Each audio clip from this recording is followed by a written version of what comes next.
Hello everyone, स्वागत है आपका योगा ग्लो चैनल पर। आज के इस वीडियो में हम बात करेंगे कुछ ऐसे योगाभ्यासों की जो आपकी गतिशीलता, मोबिलिटी और शारीरिक ताकत स्ट्रेंथ को बढ़ाने में बेहद मददगार हैं। यदि आप अपने शरीर को अधिक मजबूत, लचीला और संतुलित बनाना चाहते हैं तो यह वीडियो आपके लिए है। तो चलिए शुरुआत करते हैं आज की योगा प्रैक्टिस की। चलो शुरुआत करते हैं अधोमुख श्वानासन से। सबसे पहले अपने हाथों और घुटनों के बल आ जाएं, फिर अपने कूल्हों को ऊपर की तरफ उठाएं और एड़ियों को ज़मीन की ओर ले जाएं। सिर को नीचे रखें और रीढ़ की हड्डी को लंबा करें। इस पोज को 30 सेकंड से 1 मिनट तक बनाए रखें। यह पोज पूरे शरीर को स्ट्रेच करता है, खासकर हैमस्ट्रिंग्स, कंधे और रीढ़ को। इससे कंधों की ताकत बढ़ती है और गतिशीलता में सुधार होता है। यदि आप शुरुआती हैं और एड़ियाँ ज़मीन तक नहीं पहुँचती तो घुटनों को हल्का मोड़ सकते हैं। ब्लड सर्कुलेशन सुधारने और तनाव कम करने के लिए यह पोज बहुत अच्छा है। हाई ब्लड प्रेशर या कलाई की चोट होने पर इसे करने से पहले डॉक्टर की सलाह लें।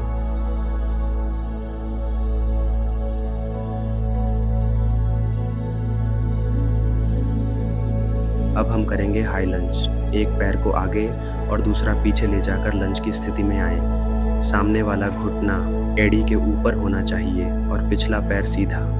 दोनों हाथों को ऊपर उठाएं और गहरी सांस लें। इस पोज को 30 सेकंड तक होल्ड करें और फिर साइड बदलें। यह पोज पैरों, कूल्हों और कोर को मजबूत करता है। इससे आपकी बैलेंसिंग स्किल्स बेहतर होती हैं और गति में सुधार होता है। अगर संतुलन बनाने में कठिनाई हो रही हो तो आप हाथों को कमर पर रख सकते हैं। घुटनों की समस्या होने पर इस पोज को धीरे धीरे करें।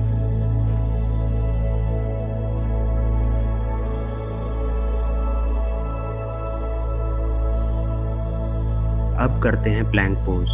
अपने शरीर को सीधे एक रेखा में रखें। कंधे, कोहनी और कलाई एक सीध में हो। एब्स को अंदर खींचें और गर्दन को सीधा रखें। इस पोज को 20 से 40 सेकंड तक होल्ड करें। यह पोज आपकी कोर, कंधों और बाहों की ताकत बढ़ाता है। अगर आप शुरुआती हैं तो घुटनों को ज़मीन पर रखकर इसे आसान बना सकते हैं। कमर दर्द या कलाई की समस्या होने पर डॉक्टर से सलाह लें।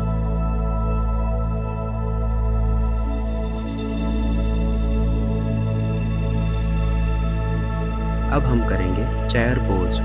पैरों को साथ में रखें और घुटनों को मोड़ते हुए बैठने की स्थिति में आएं, जैसे कि आप कुर्सी पर बैठ रहे हो। दोनों हाथों को ऊपर की ओर उठाएं। इस पोज को 30 सेकंड तक बनाए रखें। यह पोज जांघों, कूल्हों और रीढ़ की ताकत बढ़ाता है। अगर घुटनों में दर्द हो तो थोड़ा कम झुकें। यह संतुलन, शक्ति और सहन शक्ति बढ़ाने में बहुत उपयोगी है।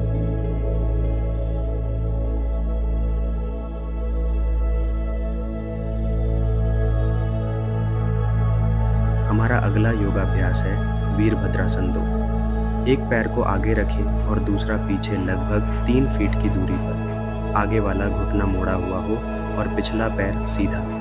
हाथों को दोनों ओर फैलाएं और आगे देखें। इस पोज को 30 सेकंड होल्ड करें और फिर दूसरी साइड पर करें। यह पोज पैरों की ताकत, फोकस और संतुलन को बढ़ाता है। अगर आपकी जांघों में खिंचाव ज़्यादा हो रहा हो तो थोड़ा ऊपर आकर पोज करें। ब्लड प्रेशर या घुटनों की समस्या हो तो सावधानी बरतें।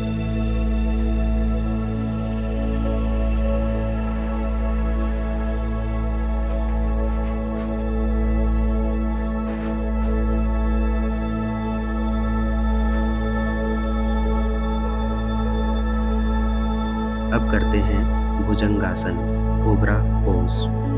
पेट के बल लेट जाएं, हाथों को कंधों के नीचे रखें और धीरे धीरे छाती को ऊपर उठाएं। कोहनी थोड़ी मुड़ी रहनी चाहिए। 20 से 30 सेकंड तक होल्ड करें। यह रीढ़ को लचीला बनाता है, पीठ के दर्द को कम करता है और छाती खोलता है। अगर पीठ में तेज़ दर्द हो तो इस पोज को हल्के रूप में करें या पूरी तरह से अवॉइड करें।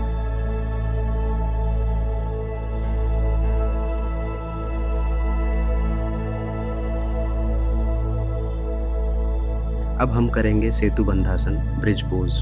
पीठ के बल लेट जाएं, घुटनों को मोड़ें और पैरों को कूल्हों के पास टिकाएं। अब अपने दोनों हाथों को पीछे की ओर लाकर टखनों को पकड़ें। इस स्थिति में अपने कूल्हों को धीरे धीरे ऊपर उठाएं और छाती को ठोड़ी की ओर ले जाएं। गर्दन और कंधे ज़मीन पर टिके रहें। शरीर का पूरा भार कंधों, बाहों और पैरों पर होना चाहिए। इस पोज को 30 सेकंड तक होल्ड करें और गहरी सांस लें।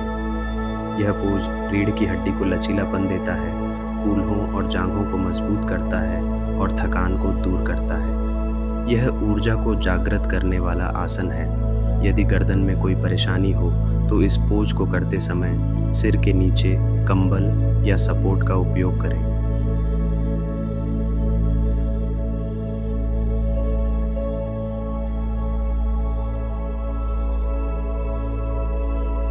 अब करते हैं नावासन बोट पोज। फर्श पर बैठकर पैरों को उठाएं और शरीर को वी आकार में रखें।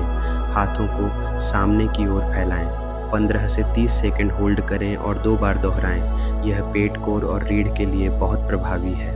अगर आप पूरे पैर उठाने में असमर्थ हैं तो घुटनों को मोड़कर अभ्यास करें। इस आसन से पाचन शक्ति बेहतर होती है और मोटापा कम करने में मदद मिलती है। नियमित अभ्यास से संतुलन, एकाग्रता और मानसिक स्थिरता में भी सुधार होता है।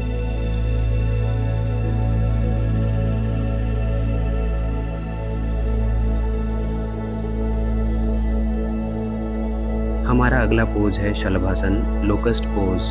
पेट के बल लेट जाएं और दोनों पैरों और छाती को एक साथ ऊपर उठाएं। हाथों को शरीर के पास रखें। इस पोज को 20 से 30 सेकंड तक होल्ड करें।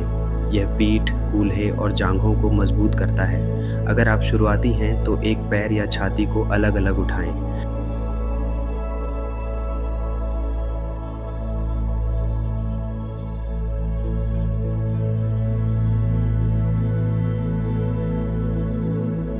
अब हम करेंगे मलासन, गार्लैंड पोज। अपने पैरों को थोड़ा फैलाकर स्क्वाट की स्थिति में बैठें और हाथों को प्रार्थना मुद्रा में जोड़ें। कोहनियों से घुटनों को बाहर की ओर दबाएं। 30 सेकंड होल्ड करें। यह कूल्हों, टखनों और पीठ की गतिशीलता बढ़ाता है।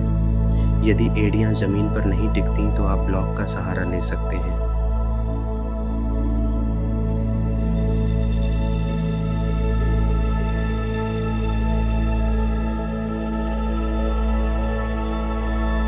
अब करते हैं साइड प्लैंक।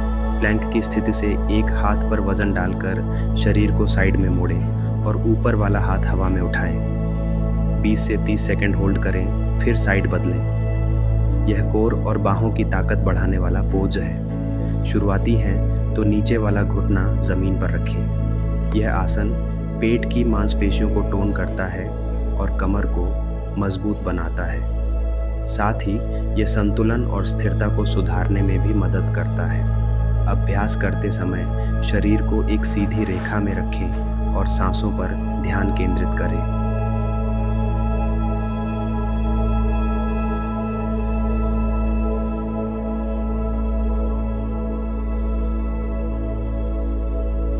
अब हम करेंगे डॉल्फिन पोज।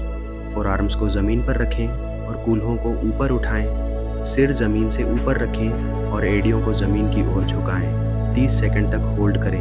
यह कंधों, पीठ और हैमस्ट्रिंग्स की ताकत और फ्लेक्सिबिलिटी बढ़ाता है। अगर बहुत तनाव लगे तो घुटनों को मोड़ सकते हैं। यह आसन सिर में रक्त प्रवाह को बढ़ाता है, जिससे मानसिक स्पष्टता और एकाग्रता में मदद मिलती है। डॉल्फिन पोज शरीर को इन्वर्जन पोज के लिए तैयार करता है और हाथों व कंधों को मजबूत बनाता है। सांस को धीमा और गहरा रखें, जिससे शरीर और मन दोनों शांत रहें।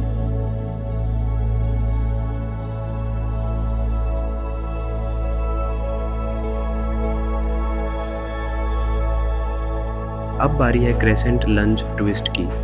हाई लंज की पोज में आकर हाथों को प्रार्थना मुद्रा में जोड़ें और आगे वाला पैर जो मुड़ा हुआ है उसकी ओर शरीर को ट्विस्ट करें। 20 से 30 सेकंड होल्ड करें, फिर साइड बदलें।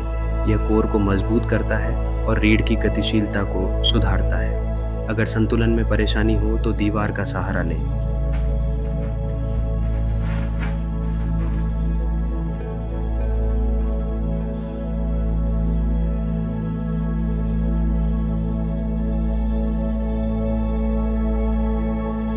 अब करते हैं उत्तानासन, स्टैंडिंग फॉरवर्ड बेंड। खड़े होकर धीरे धीरे आगे की ओर झुकें और हाथों को पैरों की ओर ले जाएं। गर्दन को ढीला छोड़ें और 20 से 30 सेकंड तक होल्ड करें। यह हैमस्ट्रिंग्स और पीठ को स्ट्रेच करता है और तनाव दूर करता है। अगर हाथ ज़मीन तक नहीं पहुंचते तो घुटनों को मोड़ सकते हैं।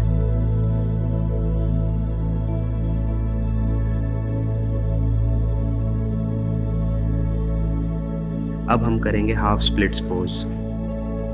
एक घुटना ज़मीन पर रखें और दूसरा पैर सामने की ओर सीधा करें। शरीर को सीधा रखते हुए धीरे धीरे आगे झुकें। 20 से 30 सेकंड होल्ड करें, फिर साइड बदलें।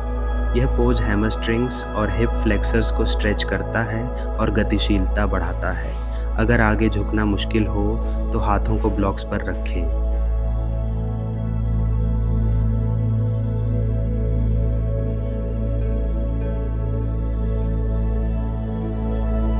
अब हम करेंगे शवासन सवासाना, जिसे कॉर्प्स पोज भी कहा जाता है। पीठ के बल ज़मीन पर लेट जाएं, हाथ शरीर से थोड़ी दूरी पर रखें, हथेलियाँ ऊपर की ओर हों, पैरों को आराम से फैलाएं और आंखें बंद कर लें। पूरे शरीर को ढीला छोड़ दें और अपनी सांसों पर ध्यान केंद्रित करें।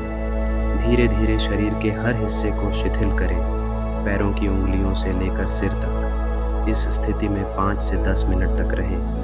शवासन शरीर और मन दोनों को गहरे स्तर पर विश्राम देने वाला पोज है। यह तनाव, थकान और चिंता को कम करता है, नींद को बेहतर बनाता है और योग अभ्यास के बाद शरीर को संतुलन में लाता है। यदि पीठ में तकलीफ हो तो घुटनों के नीचे कंबल या बोल्स्टर का सहारा लिया जा सकता है। आज की प्रैक्टिस में आपने कुछ बहुत ही असरदार योगा पोज सीखे जो आपकी ताकत और गतिशीलता दोनों को बेहतर बनाएंगे। अगर आपको ये वीडियो पसंद आया हो तो कृपया योगा ग्लो चैनल को सब्सक्राइब करें, लाइक करें और अपने दोस्तों के साथ शेयर करना न भूलें। जल्द ही मिलते हैं एक और योगा सेशन में। धन्यवाद।